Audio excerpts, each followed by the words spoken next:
നമസ്കാരം. നാട്ടിലേക്കും തിരിച്ചുമുള്ള യാത്ര ഓരോ പ്രവാസിയെ സംബന്ധിച്ചും ഇപ്പോൾ ആഹ്ലാദത്തിനപ്പുറം ആശങ്കയുടെ കൂടിയാണ്. സീസൺ അനുസരിച്ച എത്രയൊക്കെ തുക വിമാന കമ്പനികൾ ടിക്കറ്റ് നിരക്കിൽ ഇരട്ടിപ്പിക്കും എന്നതിൽ യാതൊരു ഊഹവുമില്ല. ഇത് പേടിച്ചാണ് പലരും ഇപ്പോൾ അവധിക്ക് മുന്നോടിയായി നിൽക്കുന്നത്. പ്രവാസ ലോകത്തെ അവധിക്കാലം തീരുന്നത് ലക്ഷ്യമാക്കി ഓഗസ്റ്റ് 15 ശേഷം ടിക്കറ്റ് നിരക്കുകൾ 3 മുതൽ 5 ഇരട്ടി വരെ വർദ്ധിപ്പിച്ചിരുന്നു.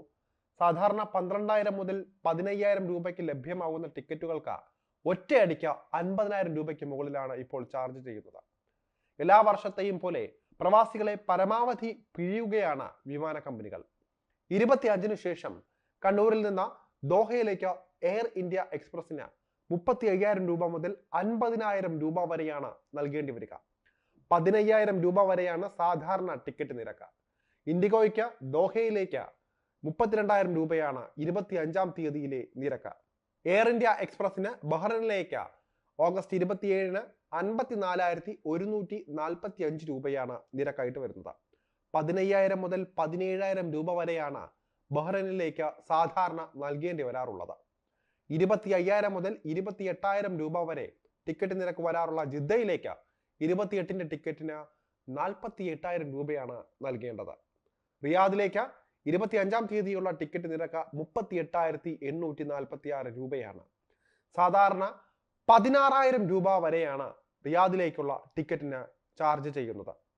ഓണം സീസണാണ് വരാനിരിക്കുന്നത് എന്നതിനാൽ തന്നെ പെട്ടെന്ന് തന്നെ ടിക്കറ്റ് നിരക്കിൽ കുറവ് പ്രതീക്ഷിക്കേണ്ടതില്ല.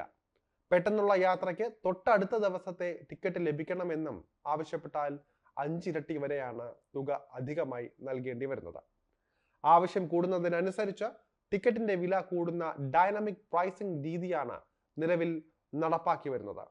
അതുകൊണ്ട് തന്നെ നേരത്തെ ടിക്കറ്റ് ബുക്ക് ചെയ്യുക എന്നത് മാത്രമാണ് പരിഹാരമായി നിർദ്ദേശിക്കുന്നത്.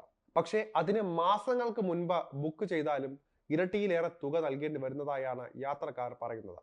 കണ്ണൂരിൽ സർവീസുകളുടെ എണ്ണം കുറവായതും നിരക്ക് ഉയർന്നു നിൽക്കാൻ കാരണമായി ചൂണ്ടിക്കാണിക്കപ്പെടുന്നുണ്ട്. അബുദാബി, ദോഹ സെക്ടറുകൾ ഒഴിച്ചു നിർത്തിയാൽ മറ്റിടങ്ങളിലേക്ക് എയർ ഇന്ത്യ എക്സ്പ്രസിന് മാത്രമാണ് കണ്ണൂരിൽ നിന്നും സർവീസ് ഉള്ളത്.